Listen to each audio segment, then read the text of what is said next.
Graça e paz, irmãos. Eu gostaria de convidar a igreja a abrir a Bíblia no livro de Êxodo, no capítulo 19. E vamos ler um pouquinho o que está escrito aqui. Êxodo, capítulo 19, onde está escrito assim: no terceiro mês da saída dos filhos de Israel da terra do Egito, no primeiro dia desse mês, vieram ao deserto do Sinai. Tendo partido de Refidim, vieram ao deserto do Sinai, no qual se acamparam. Ali, pois, se acampou Israel em frente do monte. Subiu Moisés a Deus, e do monte o Senhor o chamou e lhe disse: assim falarás à casa de Jacó e anunciarás aos filhos de Israel: tendes visto o que fiz aos egípcios, como vos levei sobre asas de águia e vos cheguei a mim. Agora, pois, se diligentemente ouvirdes a minha voz e guardardes a minha aliança, então sereis a minha propriedade peculiar entre todos os povos, porque toda a terra é minha. Vós me sereis reino de sacerdotes e nação santa. São estas as palavras que falarás aos filhos de Israel. Amém. Nós vemos aqui que quando Deus tira Israel do Egito, havia sido encerrada uma etapa, começava outra. Deus falou, eu ouvi o clamor dos filhos de Israel e desci para tirá-los da terra do Egito, da casa da escravidão, e levá-los à terra que mana leite e mel. Então, o propósito de Deus completo, tirar do Egito e levá-los à terra que mana leite e mel. Deus, então, tira o povo do Egito. Eles agora estão no deserto. E Deus, aqui no Sinai, manda uma palavra para eles. Moisés, você vai falar para os filhos de Israel o seguinte: se diligentemente ouvirdes a minha voz e guardardes a minha aliança, então vós sereis a minha propriedade peculiar entre todos os povos, porque toda a terra é minha. Vós me sereis reino de sacerdotes e nação santa. Olhe o propósito de Deus. Esse povo agora não estava no Egito, nem estava ainda na terra da promessa, mas o propósito de Deus era com eles, para eles, entre todos os povos da terra. Deus queria que Israel fosse o seu reino de sacerdotes, a sua nação santa.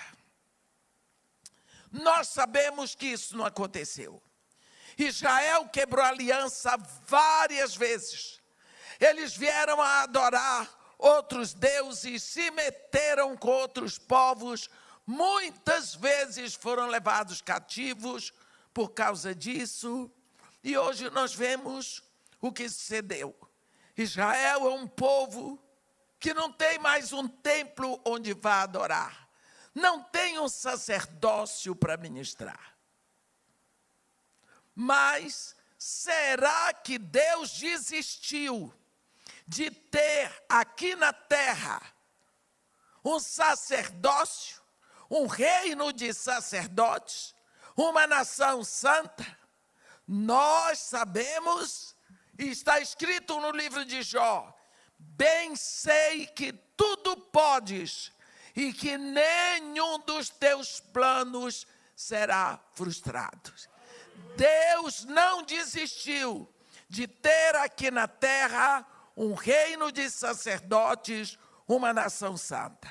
Então Deus agora vai andando e vai investir o seu próprio filho, mas ele vai ter sim, aqui na terra, o seu reino de sacerdotes, a sua nação santa. Chega o momento em que o judeu, um apóstolo de Jesus, Pedro, escreve na sua primeira carta para a igreja, no capítulo 2, no versículo 9, Pedro diz: vós, igreja, gentios, vós sois raça eleita, sacerdócio real, nação santa, povo de propriedade exclusiva de Deus, a fim de proclamardes as virtudes daquele que vos chamou das trevas para a sua maravilhosa luz. Vós sim, que antes não erais povo, mas agora sois povo de Deus. Vós que não tinhais alcançado a misericórdia, mas agora alcançastes a misericórdia.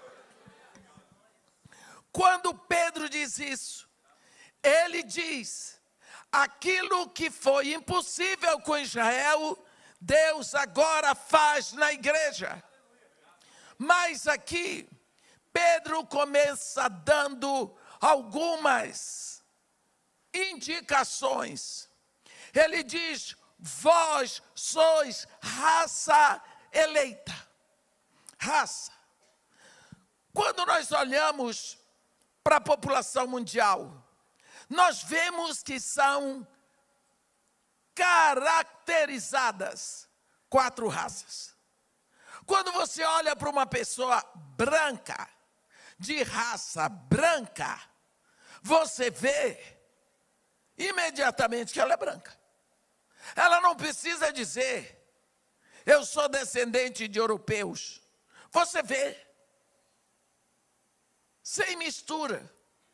Se a pessoa é negra, você vê. A pessoa não precisa dizer que a cegonha dela veio da África.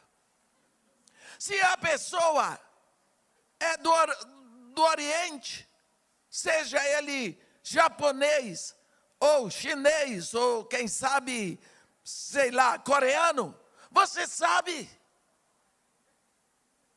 Se é índio, raça vermelha, você vê, é visível.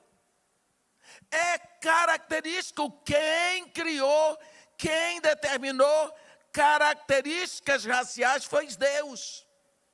E a Bíblia diz: todas as coisas fez Deus perfeitas, no seu devido tempo. Então não vá dizer que seu cabelinho é liso porque Deus fez e o meu é desse jeito, porque quem foi que fez então? Foi Deus. Só que no meu ele trabalhou mais. Então, raças são a variedade do gosto de Deus. Raças têm suas características. Por exemplo, uma característica da raça branca. O povo da raça branca, eles têm um cabelo liso, aquele cabelo assim sem graça, liso. Tem a pele bem branca. Na grande maioria, ele tem os olhos azuis. São brancos. Os orientais, raça amarela. O olhinho, ó. O cabelo não dá uma volta. Normalmente, eles são de menor estatura. E você vê imediatamente pelo formato do rosto, até o jeito de andar. Eles são raça amarela. Você tem dificuldade para distinguir as nações. Se um é chinês, o japonês, o outro é coreano, se você tem dificuldade porque eles pertencem à mesma raça. É como você vê, fulano é africano, de que país? Ah, sei lá. É negro. Mas todos os negros não são do mesmo país. Às vezes as pessoas me dizem, irmã, a senhora já foi à África? Eu disse, que país? Porque a África não é um país, é um continente. Não é? Eu conheço alguns países da África. Todo mundo ali é negro. Mas até falam línguas diferentes. Não é? Então, quando você vê uma pessoa, você olha para um mexicano. Você olha bem mexicano legítimo. Sem mistura, você diz, esse cabra não é branco. Esse cabra não é negro. Ele também não é oriental. Ele é índio. Pronto. É outra raça. É raça vermelha. Raças têm características. Mas aqui, Pedro agora está dizendo que a igreja é raça eleita. Qual o continente dessa raça eleita? Qual a característica desta raça eleita? Qual é? Ele está dizendo, vós sois raça eleita. Ah, qual a característica? Vamos ver. No dia em que Jesus Cristo ficou 3 anos ministrando para seus discípulos aqui na terra, eles aprenderam a palavra de Deus com Jesus. Você sabe o que é isso? Aprender a palavra de Deus com o próprio Deus. Gente, Jesus Cristo é Deus vestido de homem. Olha, no dia de Pentecostes, Pedro citou a profecia de Joel de cor. Ele não aprendeu aquilo nas redes de pesca. Ele aprendeu com o mestre. Aqueles discípulos, quando Jesus Cristo subiu, eles estavam encharcados da palavra de Deus. Mas quando Jesus Cristo foi elevado aos céus, eles voltaram para Jerusalém e foram se fechar numa sala, e a Bíblia diz que era com medo dos judeus, porque os judeus diziam que os discípulos tinham roubado o corpo de Jesus para dizerem que ele ressuscitou. Então os discípulos estavam com medo. A Bíblia diz no capítulo 2 de Atos, ao cumprir-se o dia de Pentecostes, estavam todos reunidos no mesmo lugar, quando de repente ouviu-se um som do céu, como de um vento impetuoso que encheu toda a casa onde estavam. E apareceram distribuídas entre eles línguas como de fogo, que pousou uma sobre cada um deles. Eu queria que vocês prestassem bem atenção ao que está escrito, porque o que está escrito é que importa.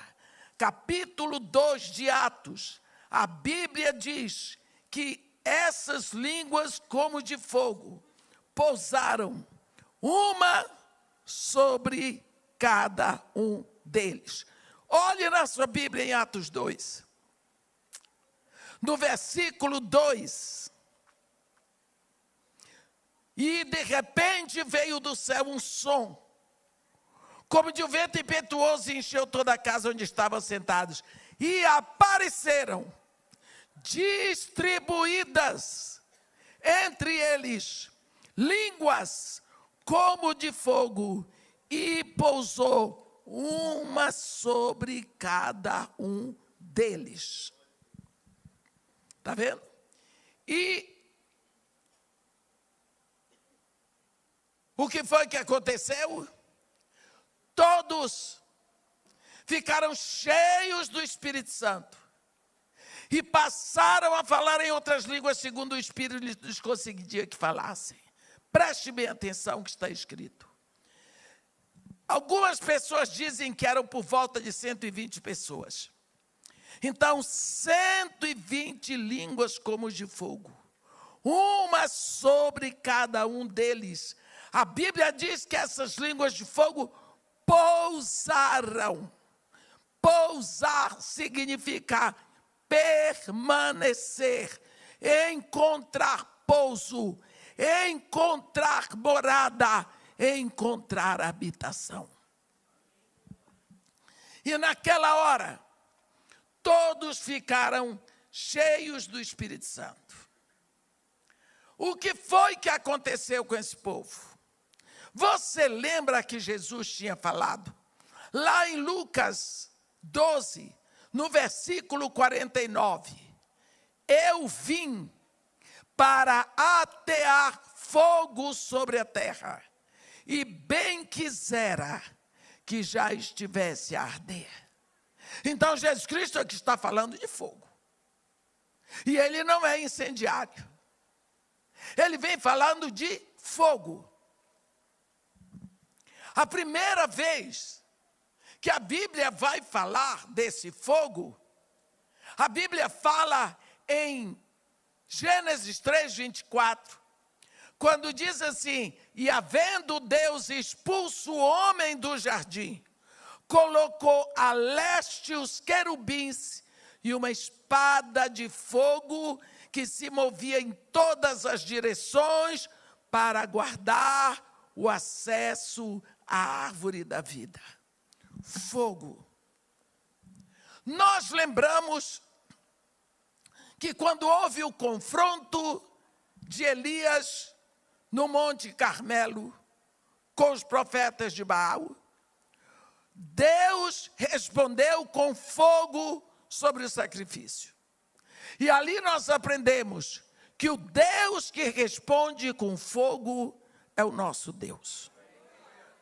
Nós lembramos no capítulo 6 do livro do profeta Isaías, que quando ele confessou o seu pecado, um dos serafins pegou uma brasa viva de fogo do altar, tocou nos lábios de Isaías e disse para ele: tua iniquidade foi tirada, perdoado o teu pecado.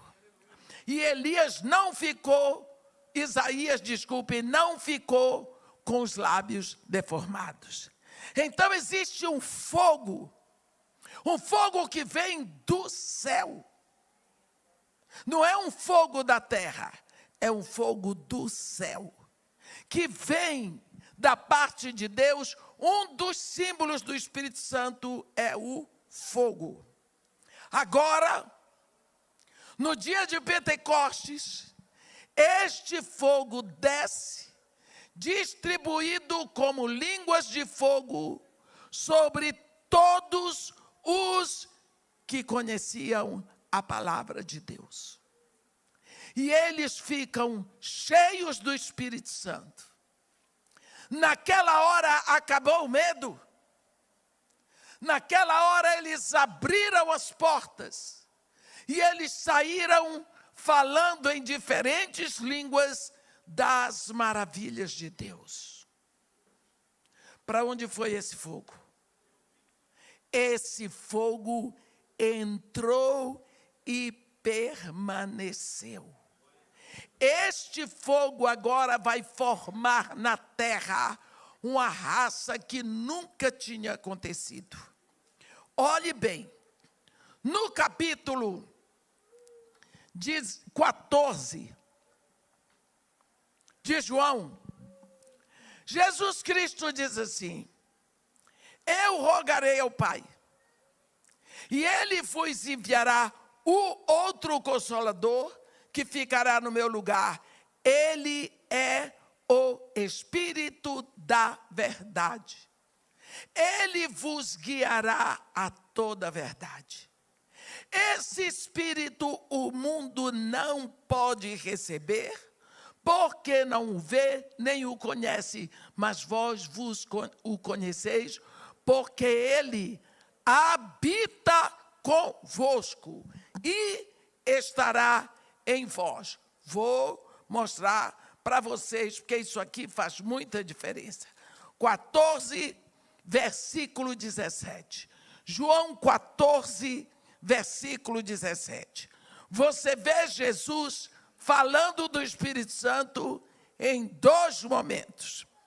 Hoje, Jesus Cristo diz, ele habita convosco, mas ele estará em vós.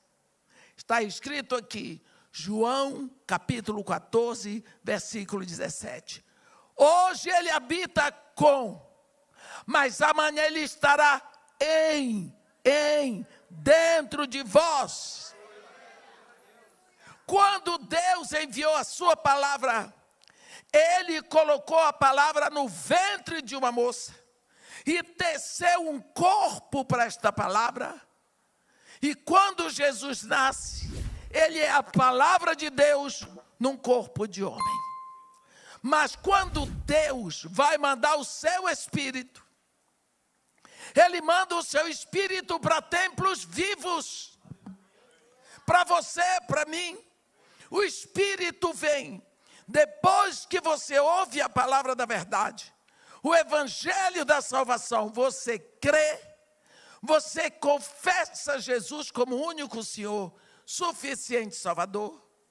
E então, lhe é dado o Espírito para habitar dentro de você. Você acha que esta chama que veio no dia de Pentecostes se apagou? Não. Lá em 1 Tessalonicenses 5, versículo 19, Paulo diz, não apagueis o Espírito. Não apagueis o Espírito. Então o Espírito está dentro de você. Uma vez eu recebi um telefonema de um pastor lá de Niterói. Irmã, eu disse, sim, senhor pastor.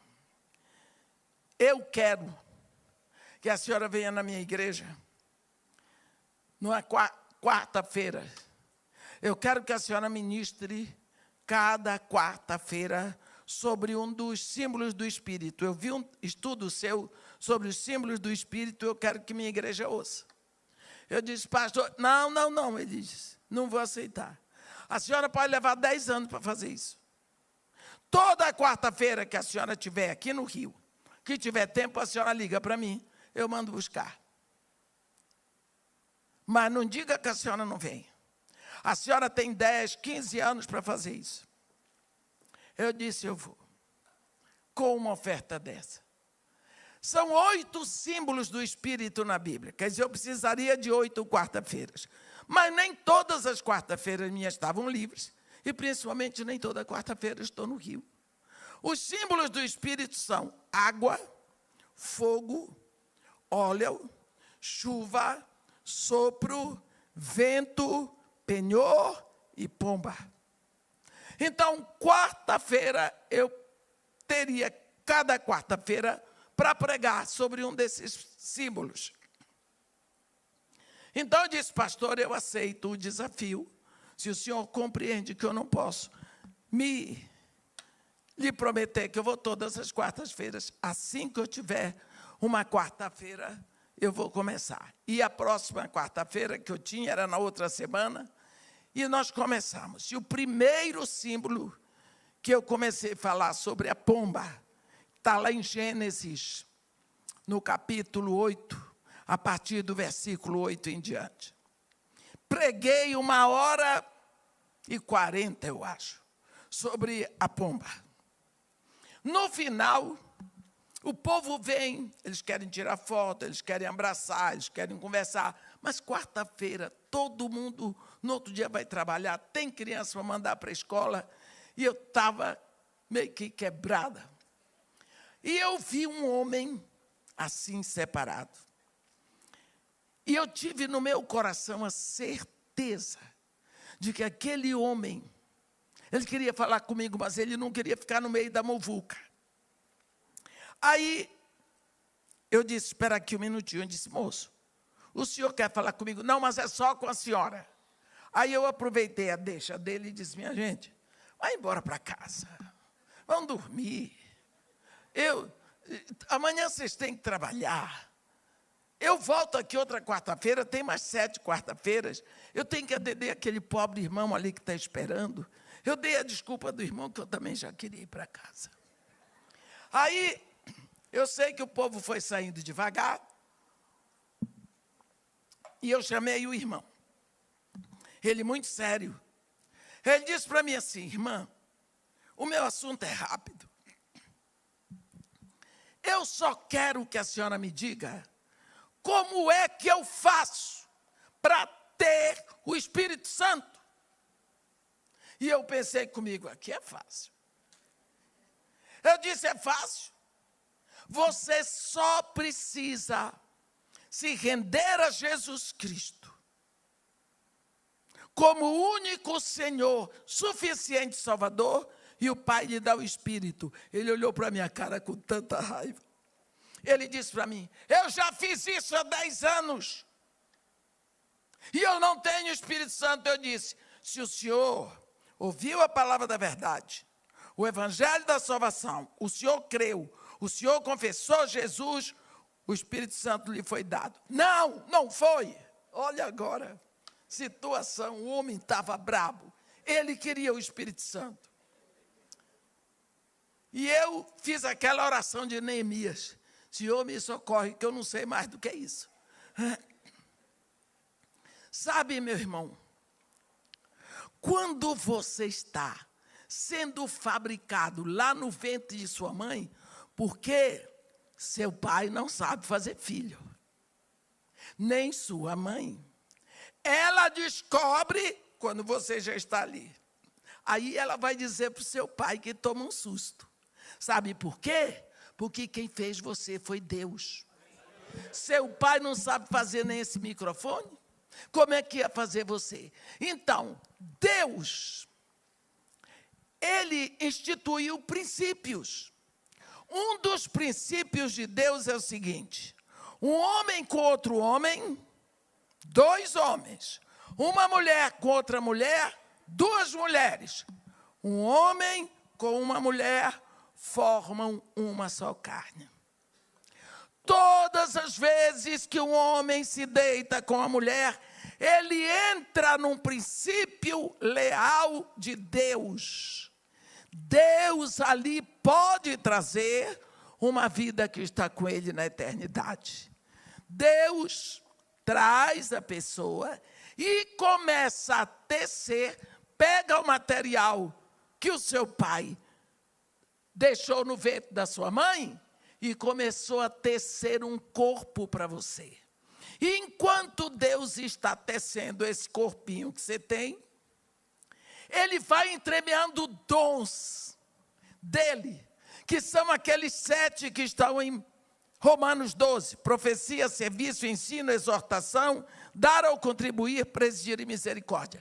Ele vai entremeando, porque Ele quer que você frutifique esses dons para a glória dEle. Ficam lá em você, você nasce, você vai servir o diabo, o mundo, o que quiser, com os dons que Deus lhe deu. Um dia, quando Deus puxa o anzol e diz, você chega de safadeza, agora você é meu. Ele vai fazer alguém pregar a palavra da verdade para você, aí você diz, foi aquela irmã? Não, foi Deus. Não foi a irmã, não foi o pastor, não, até numa rádio você ouve e você se rende. Naquela hora, você confessa Jesus como único Senhor, suficiente Salvador. Naquela hora, acontece a justificação. O que é isso? Sua conta toda é paga. todo o seu débito é pago. Você está justificado. Não deve mais nada, porque Jesus pagou sua conta. A justificação é total, é completa, é integral, pronto. Aí, Deus escreve o seu nome, registra no livro da vida do Cordeiro para a eternidade. Você passou da morte para a vida. Nunca mais entrará em julgamento. Você é feito filho de Deus. E porque você agora é filho de Deus, Deus lhe dá o Espírito Santo. Para começar uma caminhada pela sua vida, essa caminhada se chama santificação. Observe, a justificação é completa, pronta, acabou. A santificação vai pela sua vida. É uma obra que é feita pelo Espírito Santo em você. Naquela hora, deixa eu lhe dizer, Deus não lhe deu o Espírito Santo porque você merece. Ou por outra causa, é porque você precisa. Deus lhe dá o Espírito Santo porque Deus é fiel a si mesmo. Ele, já que você é filho, o Espírito Santo vai fazer de você um filho cujo modelo é Jesus. Então o Espírito Santo entra na sua vida naquela hora. Entendeu? Só que esse Espírito Santo, ele tem 9 dons. Você que já nasceu com 7 dons do Pai, que são chamados os dons da graça, ou os carismas. Agora, o Espírito Santo vem para a sua vida com 9 dons, assim, inteiro, para dentro de você. Pensa, que maravilha. A Bíblia diz que Deus não nos dá o seu Espírito por medida. Ele dá todo. Entra esse Espírito do Deus Altíssimo para habitar dentro de você. A coisa vai ser terrível. Se prepare. Vai haver uma revolução. Você vai pensar que ficou doido e ficou. Porque você não é mais a mesma pessoa. Não é mais a mesma pessoa. Agora, este homem estava lá diante de mim. E eu pedi a Deus, Senhor, o que é que eu faço com esse homem? Ele está dizendo que já confessou Jesus. O Senhor deu para ele o Espírito Santo. Ele está dizendo, não tem o Espírito Santo. O Espírito Santo me ensina, porque senão... Sabe, um dos dons que o Espírito traz, nesse bloco de 9 dons, é palavra de sabedoria. Sabe como é o dom da palavra de sabedoria?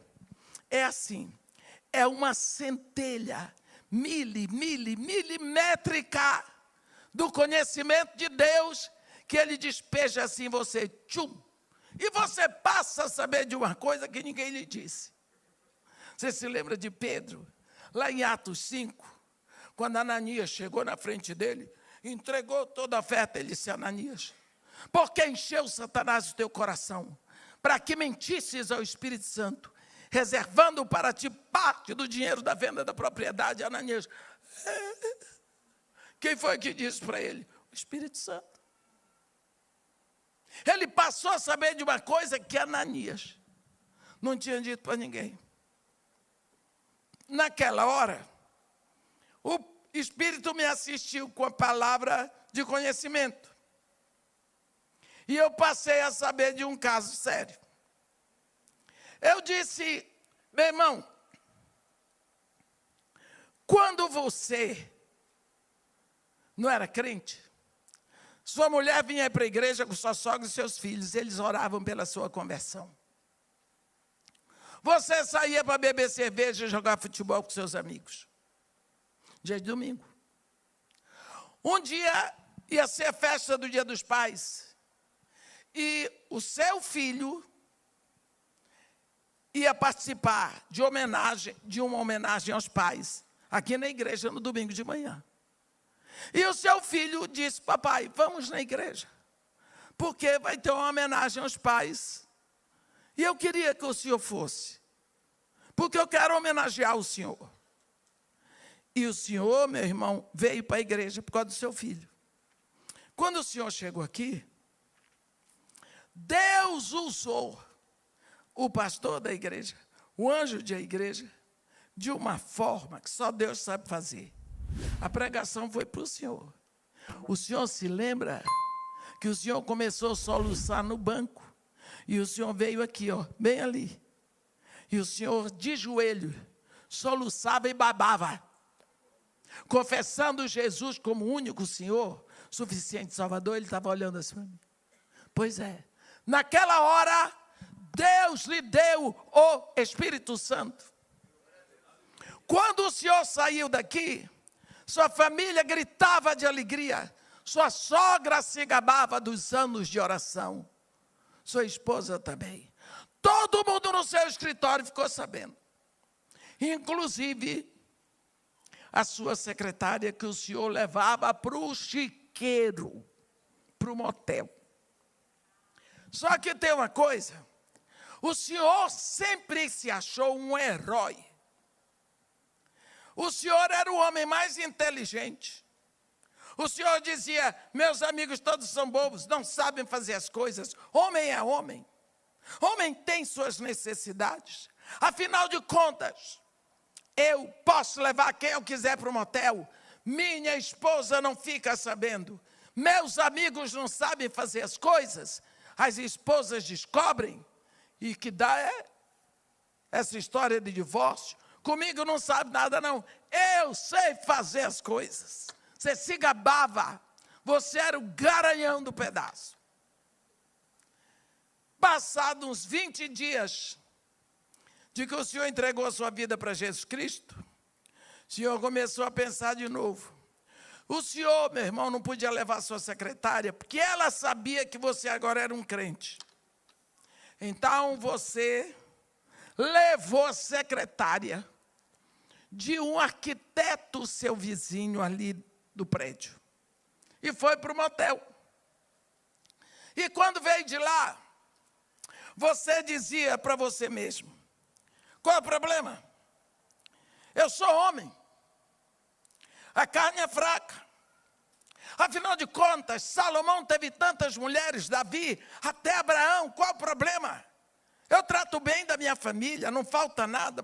Você começou a se desculpar, porque a nossa mente carnal, ela é intensa para fornecer desculpas para que não nos arrependamos. Ficou uns 20 dias, você pegou a sua secretária e levou para o motel. E quando voltou de lá, você era o mais infeliz de todos os homens. O garanhão não existia mais. O herói já tinha morrido. E você dizia: qual é o problema? Não tem problema nenhum. Você se desculpava de todo jeito. E aqui agora, você está dizendo para mim que você não tem o Espírito Santo. E que eu não sei, porque ele me disse, dos pensamentos horrorosos e dos desejos péssimos que você tem. Eu não sei, meu irmão, nem quero saber. Mas vou lhe dizer uma coisa.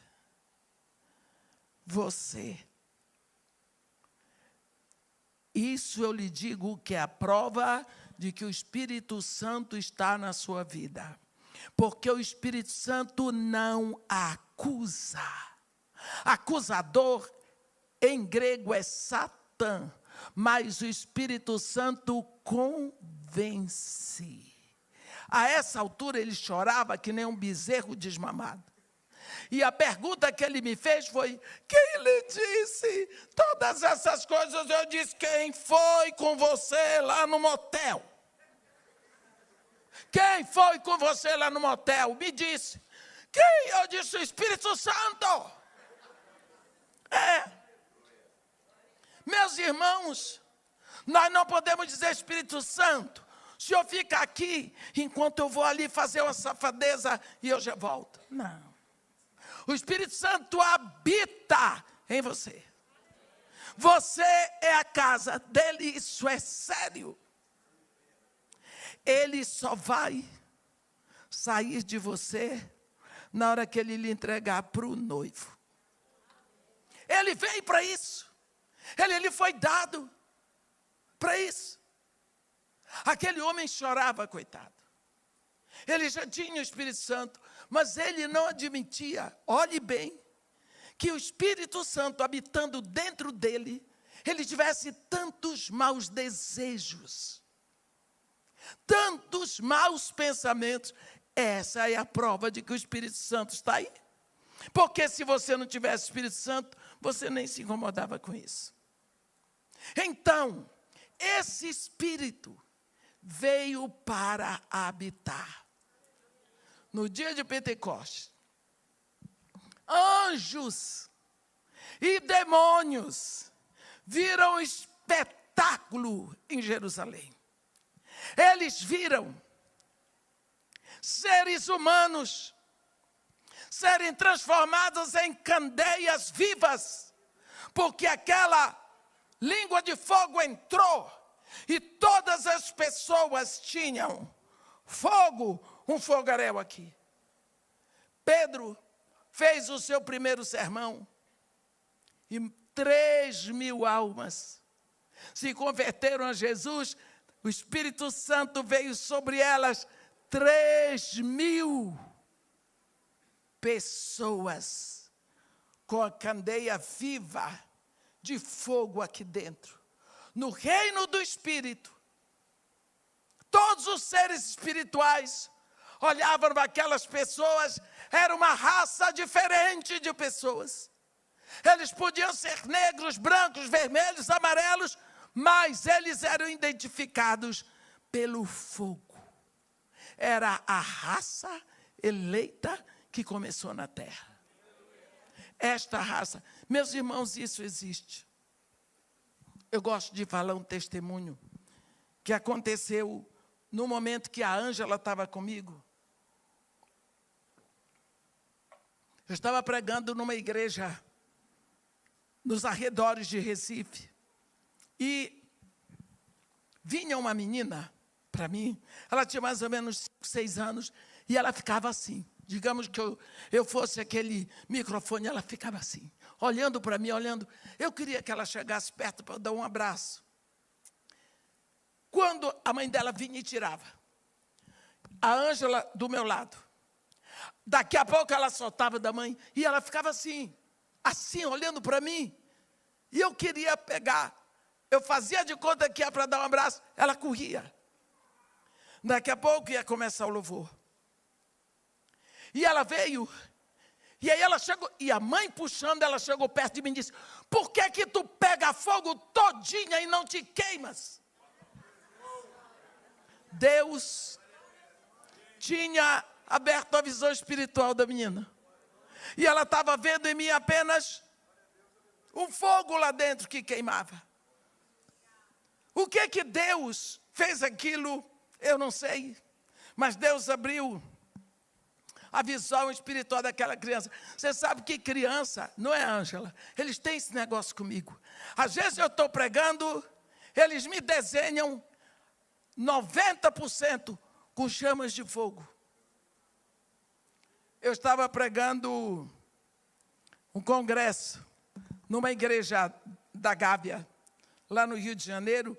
Veio uma moça bem bonita no final do congresso e disse: ei, a senhora sabe quem sou eu? Eu disse: eu não. Ela disse: a senhora lembra do pastor fulano de tal? Eu disse: não. Ela disse: lá de Aimorés. Eu disse: da igreja presbiteriana.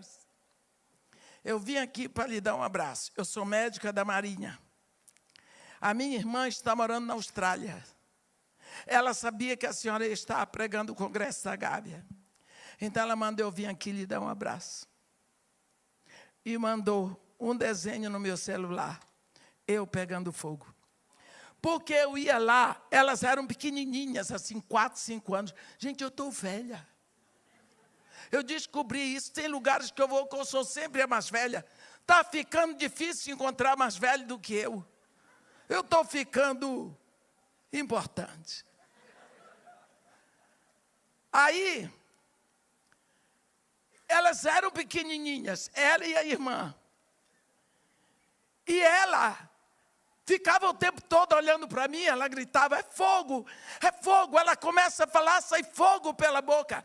Ela gritava para todo mundo na igreja. Agora está morando na Austrália, ela é engenheira de petróleo. Para você ver, isso acontece muito. Às vezes Deus abre a visão espiritual das pessoas. Mas não significa que só eu tenho. Imagina só eu com o Espírito Santo na terra. Não é? Acontece. Isso faz de nós uma raça eleita. Se você é raça branca ou é raça negra, não importa. O que faz de você raça eleita é o fogo.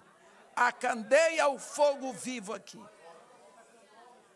Agora, ele diz, vós, porém, sois raça eleita, sacerdócio real, a fim de proclamar, ele diz, as virtudes daquele que vos chamou das trevas para a sua maravilhosa luz. Presta atenção, aqui no capítulo 9, do segundo capítulo da primeira carta, ele fala de 2 tipos de sacerdócio. Sacerdócio santo, no versículo 5. Sacerdócio real, no versículo 9. Sacerdote é aquele que ministra, que trabalha, que serve na adoração. Na nossa vida como filhos de Deus, nós exercemos sacerdócio em 2 momentos. Eu vou só dar um exemplo. Lembra quando aqueles 2 meninos, eu vou dar como exemplo o William, que é mais bem comportado, neto da Rainha Elizabeth. Aquele menino ia para a escola junto com os outros, faculdade e tudo mais. Quando chegava lá, ele brincava como todos, fazia as lições como todos os meninos. Mas ele era diferenciado. A roupa dele era sempre a mais bem talhada. Ele chegava num Rolls Royce que estava sempre brilhando. O motorista fardado, com a segurança espetacular. Os modos deles eram modos reais, educado. Todo o material dele era de primeira. Então, quando as pessoas olhavam William, sabiam como era a realeza. Mas quando ele saía dali, dentre todos os amigos, ele era o único que tinha acesso ao trono. Ele ia lá beijar a monarca. Ele ia ter a intimidade do colo da avó. A mesma coisa conosco. Quando nós estamos no trabalho, na escola, no supermercado, na rua, pela nossa educação, pelo nosso modo, pelo nosso estilo de vida, nós proclamamos as virtudes daquele que nos chamou das trevas para a sua maravilhosa luz. Mas chega a hora em que nós somos sacerdócio santo. É aquela hora em que paramos sozinhos e ministramos sacrifícios agradáveis a Deus através de Jesus Cristo, o nosso Senhor. Nós somos o único povo na terra que vira assim para e diz: Pai, louvado seja o teu nome, Ele está bem aqui. Então nós somos sacerdócio real, e Ele ainda diz: vós sois nação santa. Uma nação é regida por leis. Uma nação tem sua própria língua, sua própria bandeira. Uma nação tem o seu exército. Uma nação tem a sua organização. Nós somos uma nação santa que surge na terra, porque nós somos governadas por leis santas. O nosso governo é lá do alto. As nossas leis são lá do alto. Nós somos regidas pelo monarca que se assenta no trono da eternidade. O nosso reino não tem fim, é eterno. O nosso exército é o exército de Jeová de Sebaot. Você lembra quando Jesus Cristo olhou no rosto de Pilatos e disse: Pilatos, o meu reino não é deste mundo. Porque se meu reino fosse deste mundo, meus ministros pelejariam para que eu não fosse entregue aos judeus. Mas agora, o meu reino não é daqui. E ficou. Quantas vezes nós esquecemos que nós estamos na terra, mas nós não somos do mundo. Como o povo de Israel, que estava no Egito, mas não era do Egito. Eu me lembro de uma vez, sabe esse negócio de... não gosto de falar dessas coisas, porque hoje todo mundo grava tudo, e tudo pode ser deformado, mas vou falar. Eles mudavam de grupos de pessoas armadas. E às vezes vinha um grupo que não conhecia ninguém ali, então ficava difícil.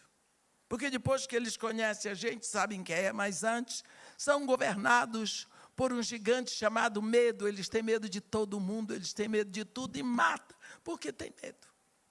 Porque quem tem medo mata. Então, entrou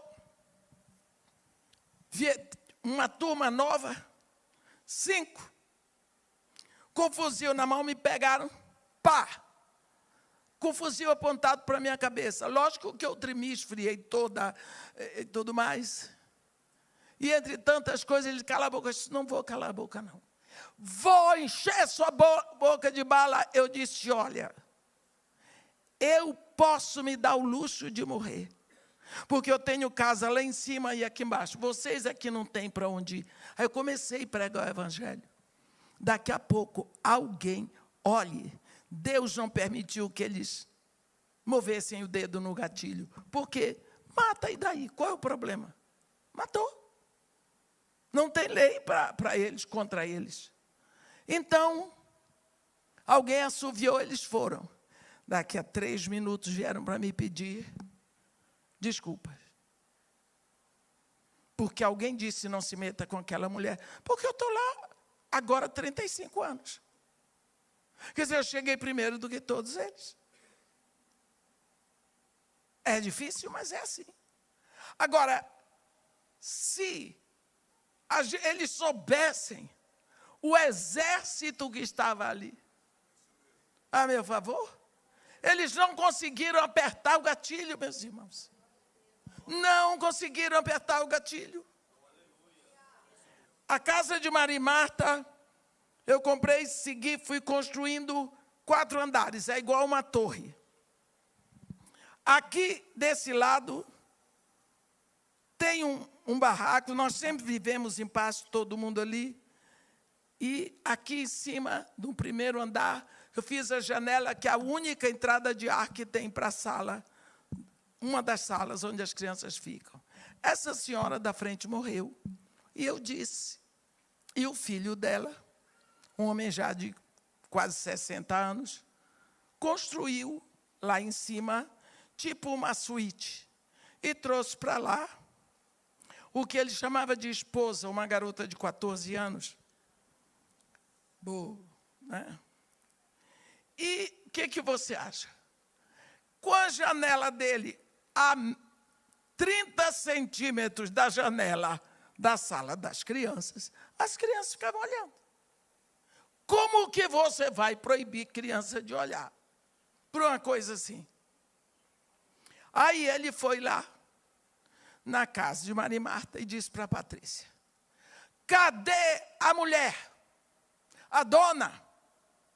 Patrícia não está. Diga a ela que eu dou 24 horas para ela fechar essa janela. Fechar. Porque eu vou resolver esse problema se ela não resolver hoje. Patrícia, coitada, ligou para mim. Eu disse: deixa que eu vou aí. Eu estava aqui em São Paulo. Cheguei daqui, peguei do aeroporto mesmo, fui para o Morro Dona Marta. Cheguei lá, ela me contou o que era, eu peguei, orei. Ela disse: ele não está aí agora, porque quando ele chegava, a gente via onde ele botava o carro. Quando eu vi que ele tinha chegado, eu orei e desci. Ele estava sentado assim no bar, bebendo cerveja. Eu não fui falar com ele, mas ele veio. A senhora é a dona da casa de... Mas ele fez aquilo para aparecer. A senhora é a dona da casa de Maria e Marta. Eu disse: eu não. Eu não sou a dona da casa de Maria e Marta.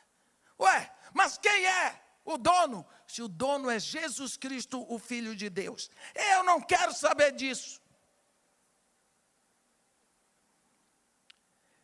A menina lhe falou, eu disse: primeira coisa, não grite comigo. Me respeite. Eu não sou sua mulher. Baixe a sua voz.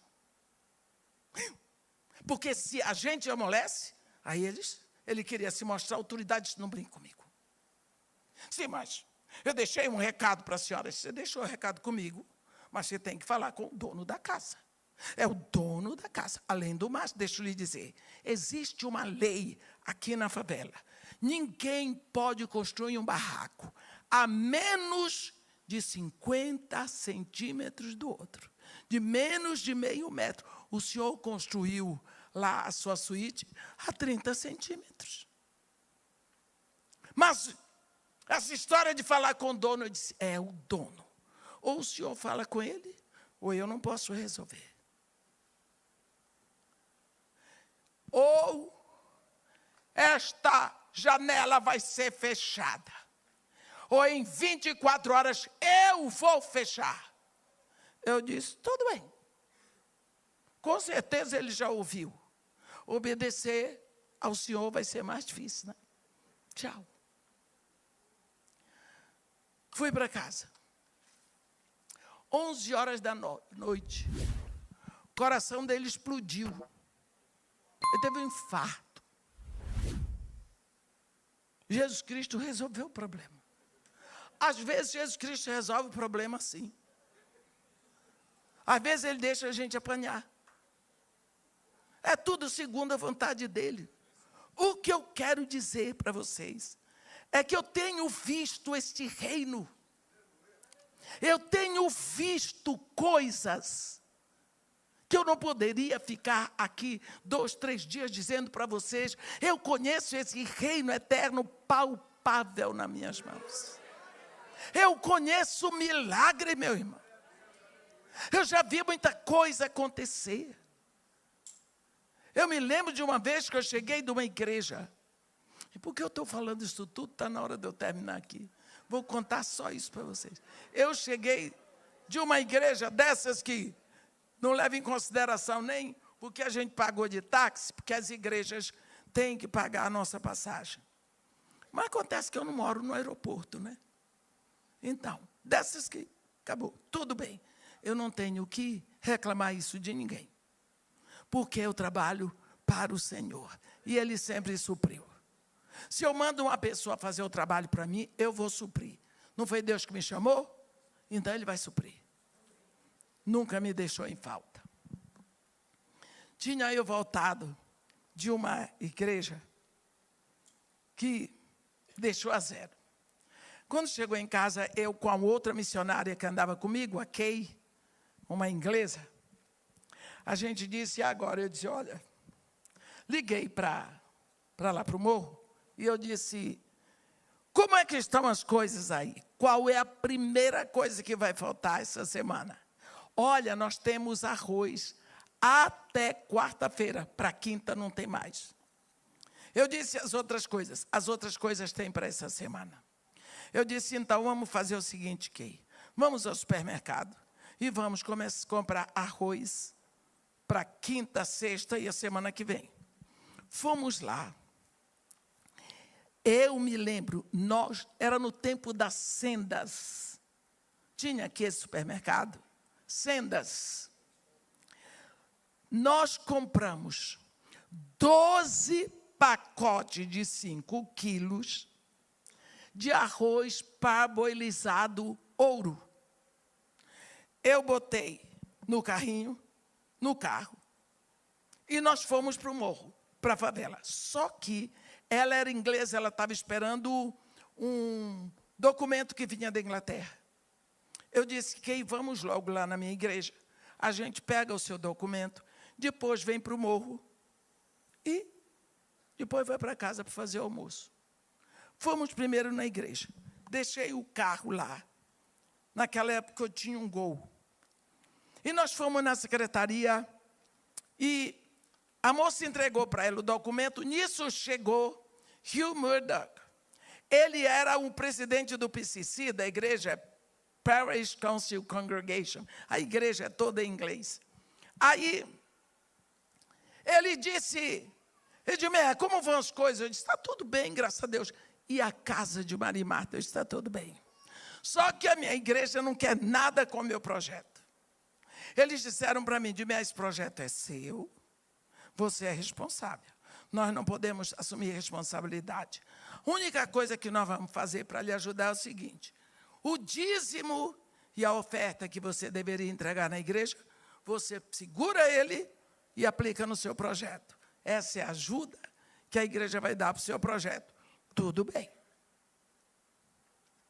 Porque eles têm um projeto social com meninos chamado Boys Town, Cidade dos Meninos, em Araras, subida para Petrópolis. E a igreja faz esse trabalho junto com a prefeitura de Petrópolis e recebe dinheiro da Inglaterra para isso.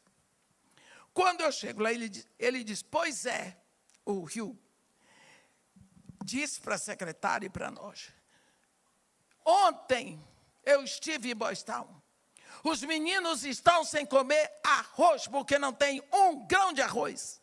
Está faltando tudo lá. Subiu daqui a podridão. A Bíblia diz, Jesus Cristo diz que do coração do homem sai todo o mau desígnio. É mesmo. O coração da gente não presta. Sabe o que veio aqui de mim? Bem feito. Vocês não ajudam a casa de Marimar. Só eu e a Kay para trabalhar. Vocês não dão um tostão para lá, vocês estão tão ricos. Pois lá não falta nada, porque Deus é bom, Deus não deixa. Por acaso Deus gosta disso? Pois lá na casa de Maria e Marta não falta nada. Olha a santa. Tudo mais me gabei. Quando eu virei as costas para sair, o Espírito disse aqui, entrega o arroz. Eu disse, eu não. Só tem esse. Trabalhei na igreja, não me deram nem um tostão. Agora o único arroz que tem, se eu dou... Eu não sei como é com vocês. Comigo Deus fala uma vez e cala a boca e acabou. Eu que decido se vou obedecer ou não. Desci, mas já com aquele passo de urubu malandro, porque eu sabia o que tinha que fazer. Quando a Kay, a judia inglesa que estava comigo, fez assim em cima do carro. Quando eu fui enfiar a chave, ela disse para mim, mamãe, entrega o arroz. A Bíblia diz, por boca de 2 testemunhos, todo conhecimento será estabelecido. Eu disse, tudo bem. Dei uma ré com o carro, abrimos a mala, cada uma segurou 3. Eu gosto de arroz. Entrei na secretaria e eu disse, está aqui. O que é isso? Para mandar para a cidade dos meninos. Mas aí eu disse, Mas como é que disse? Eu não ia levar para o morro, dona Marta, mas aqui já estou deixando correr para não me arrepender. Fomos para o morro, dona Marta. Quando é 11 horas da manhã, tinha uma irmã minha. A família da mamãe é uma família de católicos. Uma irmã minha, por parte de mãe, ela era freira. Mas depois, não sei o que aconteceu até hoje, saiu do convento, bebia. Ela foi lá para o Rio e só bebia. Final de semana, ela tinha uma turma que a gente chamava Turma do Funil. Era só beber. Nós tínhamos chegado em São Paulo, eu tinha passado em casa, tinha tomado café, tinha saído de novo, ela estava dormindo. Porque a farra deve ter sido grande domingo à noite. Quando eu estou 11 horas da manhã na casa de Maria e Marta, ela vira para mim, liga, Edi. Eu disse, oi, mano, o que foi? Tu és doido? Eu digo, sou, mas por quê? Por que tu deixaste esse tanto de arroz aqui, na porta da cozinha? Eu disse, o quê? Ela disse, tem uma porção de arroz aqui. A gente não pode sair pela porta de serviço. Eu disse, então deixa aí. A quem disse que foi? Eu disse, a Graci deve ter tomado mais do que devia ontem. Fomos para casa. Quando nós chegamos em casa, lá em casa tem a cozinha, tem a saída para a porta de serviço, tem a saída daqui de serviço para o elevador de serviço. Tinham 60 quilos de arroz parboilizado ouro. Igual ao que eu tinha comprado.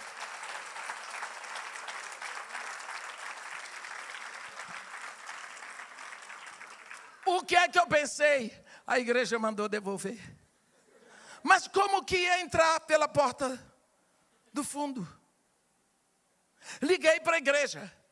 Eu disse, ei, cadê o arroz? O arroz já está lá em Boston, foi mandado para lá na hora, os meninos já estão comendo. Orei, chorei, tremi. Terça-feira de manhã, botei o arroz no carro, levei para a favela. Toda terça-feira à noite eu pregava na primeira igreja batista de Ipanema. E eu ia para lá, o culto começava às 7h30, 8 horas eles passavam a palavra, até 9 horas já tinha entregue o microfone, pegava o carro, vinha para casa. Toda terça-feira. E a Kay nunca ia comigo. Terça-feira à noite fui pregar lá. Primeira igreja de Ipanema. Na rua Barão da Torre, quem é lá do Rio sabe. Quando eu voltei, botei o carro na garagem, o porteiro disse, dona Edmeia, eu disse que é. Isso aqui é para botar dentro do carro. Eu disse, o que é isso aqui? Eu disse, o que é isso?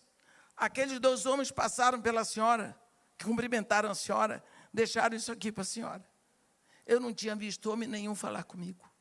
Homem nenhum passou perto de mim. São sempre 2 homens que o povo vê. O que é isso, Ari? Eles deixaram, disse que era para a senhora. Chamei a Kay. Toco o interfone. A Kay veio, trememos. 60 quilos de arroz parboilizado ouro. Iguais aos que eu tinha dado na igreja. Quarta-feira, botei aquilo tudo no carro, deixei no morro. Quarta-feira de tarde, toda quarta-feira de tarde eu pregava no pastor Benedito Tubino. Eu digo os nomes, porque hoje pela internet todo mundo pode saber e verificar. Capaz disso aqui chegar aos ouvidos do pastor Benedito Tubino. Eu pregava na igreja do senhor, pastor Tubino. 3 anos, nunca me deu dinheiro nem para o ônibus. Ainda gravava a mensagem de fita cassete para ver. Lá na Barata Ribeiro. Eu quero muito bem a ele. Nesse dia, a igreja dele era assim. Aqui embaixo, tinha uma lanchonete, subia a escada Aí tinha o escritório dele, aqui uma sala, subia mais um lance de escada, o templo era lá em cima. Quando eu vou subindo, ele disse, irmã Edmeia. Eu disse, oi, pastor, vem cá. Disse, não é a senhora que tem um projeto no Morro Dona Marta? Eu disse, é, pastor. Engraçado, eu hoje estava fazendo compra. E veio no meu coração um desejo de fazer umas compras para a senhora. Eu disse, opa, aqui, um monte de arroz com feijão. Já entrou o feijão. Eu liguei para minha casa e disse para o meu filho, quando for 15 para as 5, você me passa aqui na igreja do pastor Tubino, que eu ganhei uma oferta grande lá para o Morro Dona Marta, e eu tenho que botar dentro do carro. Ele disse, a mamãe é até bom. Por quê? As mulheres lá da igreja presbiteriana da Gávea ligaram dizendo que tem uma doação lá. Assim eu já pego aí as coisas e vou para a Gávea com a senhora. Maravilha. Ele passou lá, botamos as coisas, de lá fomos para a Gávea. A igreja presbiteriana da Gávea tinha feito a festa de ação de graças e pediu para trazerem coisas. E eles distribuíram para algumas obras sociais. E haja arroz. Eu passei quase 3 anos sem comprar arroz. Sem comprar arroz. Se vocês soubessem que Jesus Cristo, diante dos meus olhos, eu tinha 110 crianças, as minhas crianças só comem em prato fundo e comem, graças a Deus, e repetem a comida. Eu só cheguei lá, só tinha 1 quilo de salsicha e 2 de batata. E a cozinheira disse para mim, o que é que eu vou fazer? Eu disse, faça o que tem. A gente começa pelo que tem. Eu não posso fazer as coisas com o que eu não tenho, vou fazer com o que eu tenho. Mas isso não dá, eu digo, faça o que tem. Ela fez 2 quilos de batata, 1 quilo de salsicha, para 110 crianças, mas tinha feijão e arroz. Chegou na hora, ela disse, dona Edmeia, a senhora me perdoe, mas eu não vou servir. Eu disse, não quero que você sirva, deixa comigo. Botei lá tudo, as crianças fazem fila, eu disse, vamos orar. Oramos, o Senhor disse, Senhor Jesus, o Senhor chamou aquele menino, e ele colocou os 5 pães e os 2 peixinhos, que dava só para ele, era o lanche dele, ele botou nas suas mãos. Aquele menino, através das mãos do Senhor, multiplicou, alimentou mais de 5.000 homens. Hoje nós estamos botando 2 quilos de batata, 1 quilo de salsicha, porque sabemos do poder das suas mãos. E através do Senhor, nós vamos alimentar a todos aqui. E nós já lhe agradecemos. E comecei a servir como se tivesse 10 quilos de batata e outro de salsicha. Todo mundo comeu e repetiu. O poder da multiplicação está em Jesus Cristo. Esse multiplicar, passar um mês com bujão de gás, e nós fazemos o pão lá, porque não tinha dinheiro para comprar outro gás. Não tinha dinheiro. Todo dia eu sacudia o bujão de gás. Você já sacudiu o bujão de gás para dar mais gás? Pois eu sou velha nisso. Gente, não tem uma aventura mais inebriante do que depender de Deus. Sabe por quê? Ele supre. Ele é presente. Ele faz. Vós sois raça eleita, sacerdócio real, nação santa, povo de propriedade exclusiva de Deus, a fim de proclamardes as virtudes daquele que vos chamou das trevas para a sua maravilhosa luz. Vós sim, que antes não erais povo, mas agora sois povo de Deus. Vós que não tinhas alcançado a misericórdia, mas agora alcançastes a misericórdia. Amém. Que Deus nos abençoe e nos guarde. Que faça resplandecer seu rosto sobre nós.